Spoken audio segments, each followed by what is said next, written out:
Imagine por um instante que você está sozinho em casa, no silêncio da madrugada, e sente uma sede que não passa, como se seu corpo estivesse gritando por algo que você não entende, algo que rouba sua paz, aos poucos, dia após dia, até que o mundo ao seu redor começa a desmoronar. E se eu te dissesse que isso não é só cansaço da idade, mas um alerta silencioso que milhões ignoram, especialmente na terceira idade, levando a um caminho sem volta? Hoje vamos mergulhar na história de Helena, uma avó de 68 anos que viu sua vida virar de cabeça para baixo por causa de 7 sinais que ela jurava serem normais, até que não eram mais. Fique até o final, porque isso pode ser o que salva você ou alguém que ama. Era uma tarde chuvosa de outono em uma pequena cidade do interior, o tipo de lugar onde o tempo parece se arrastar como as gotas na janela, e Helena, com seus 68 anos bem vividos, sentava-se na varanda da casa velha, o cheiro de terra molhada misturando-se ao aroma doce do chá que ela preparava todas as tardes. Mas ultimamente algo estava diferente, algo que ela atribuía à velhice inevitável, como as rugas que marcavam seu rosto ou as dores nas juntas que vinham com as mudanças de estação. Helena era o coração da família, a avó que cozinhava bolos fofos para os netos nos fins de semana, que contava histórias antigas ao redor da mesa, mas aos poucos uma fadiga profunda começou a se instalar.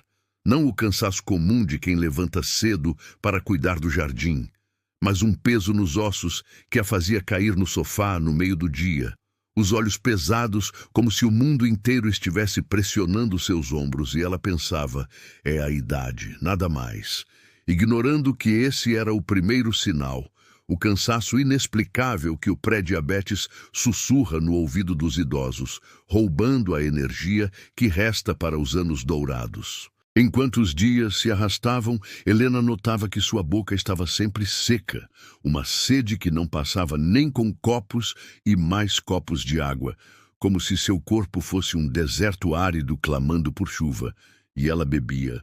Bebia tanto que as noites viravam uma dança incômoda com o banheiro, acordando a cada hora, para urinar o som da descarga ecoando na casa escura, interrompendo sonhos que mal começavam. E de manhã, ela se sentia ainda mais exausta, culpando o chá da tarde, ou o calor abafado, sem imaginar que essa sede excessiva e a micção frequente eram o segundo e terceiro sinais. Alertas que o corpo envia quando o açúcar no sangue começa a desequilibrar tudo, especialmente na terceira idade, onde o metabolismo já não perdoa erros tão facilmente. Mas o pior vinha disfarçado de apetite normal, uma fome que surgia do nada, mesmo após as refeições generosas que Helena preparava com amor, como o arroz com feijão que cheirava a temperos caseiros, e ela comia mais, sentindo um vazio no estômago que nada preenchia. Um desejo constante por doces ou pães que ela atribuía à saudade dos tempos de juventude, quando tudo era mais leve, mas essa fome insaciável era o quarto sinal. Um truque cruel do pré-diabetes que faz o corpo pedir mais, enquanto o açúcar se acumula no sangue, traindo quem já viveu tanto e merece paz. Não essa luta invisível que afeta milhões na terceira idade, como revelam estudos que mostram que 22% dos idosos em certas regiões do Brasil já enfrentam o diabetes, muitos sem saber dos sinais iniciais. À medida que as semanas passavam, Helena começou a notar que o mundo ao seu redor perdia o foco, como se uma névoa sutil cobrisse tudo, os rostos dos netos borrados durante as brincadeiras no quintal, as letras dos livros que ela amava ler à noite, dançando na página, e ela piscava, ajustava os óculos antigos, pensando que era hora de trocar as lentes. Mas essa visão embaçada era o quinto sinal, um aviso que o pré-diabetes envia quando o açúcar alto danifica os vasos dos olhos.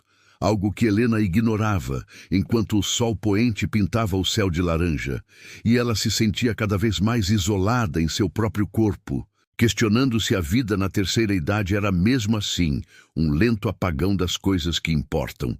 E então veio o formigamento, um zumbido sutil nas mãos e pés que começava como um coceira distante e virava uma dormência incômoda, como se agulhas invisíveis picassem sua pele durante as caminhadas matinais pelo bairro. O cheiro de pão fresco da padaria, misturando-se à sensação de que algo estava errado.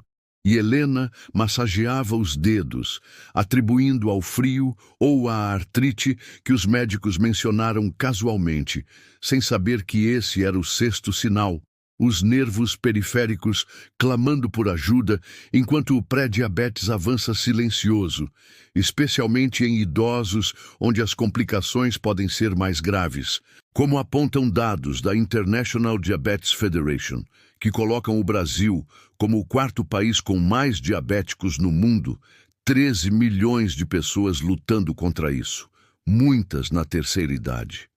O clímax se aproximava devagar, como uma sombra alongada ao entardecer, quando Helena cortou o dedo ao preparar o jantar, um corte simples na cebola que cheirava forte na cozinha iluminada pela luz amarelada.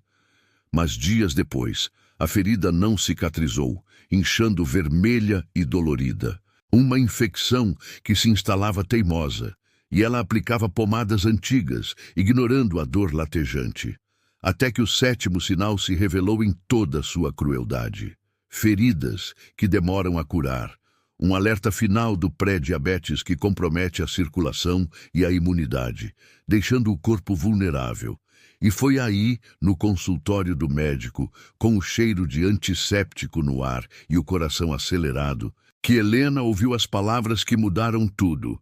Você está no limiar do diabetes, mas ainda dá tempo de reverter. Enquanto as lágrimas borravam sua visão já embaçada, Helena se lembrava de todos aqueles momentos, os sinais que ela havia descartado como parte da velhice, e o médico, com voz suave mas firme, citava o Dr. David Sinclair, que em seu livro Lifespan alerta: o envelhecimento não é inevitável. É uma doença que podemos tratar, e o pré-diabetes é um dos primeiros sinais de que o corpo pede socorro. Inspirada por isso, Helena embarcou em uma jornada de mudança, caminhadas leves ao amanhecer com o orvalho fresco nos pés, refeições equilibradas que cheiravam a ervas frescas e frutas maduras, sem privações, apenas escolhas que nutriam sua alma tanto quanto o corpo. E aos poucos, a fadiga se dissipou, a sede diminui, a visão clareou, e ela se sentia renascer na terceira idade, correndo atrás dos netos no jardim com uma energia que pensava ter perdido para sempre. Mas a verdadeira reviravolta veio meses depois, quando Helena, aos 69 anos, completou sua primeira caminhada de 10 quilômetros em uma maratona local. O suor misturando-se às lágrimas de vitória, provando que ignorar os 7 sinais poderia ter roubado sua vida. Mas reconhecê-los a salvou. E agora ela sussurra para si mesma no espelho todas as manhãs: eu sou mais forte do que isso. Você sente isso? Essa faísca de esperança no peito, misturada ao medo do que poderia acontecer se ignorar os sinais? Se Helena pôde superar o abismo na terceira idade, imagine o que você pode fazer antes que seja tarde. Já notou algum desses sinais em você ou em alguém querido? Comente abaixo qual é o sinal que mais te assusta. Compartilhe essa história se ela te deu esperança e se inscreva no canal. Mas só se tiver coragem de mudar sua vida hoje.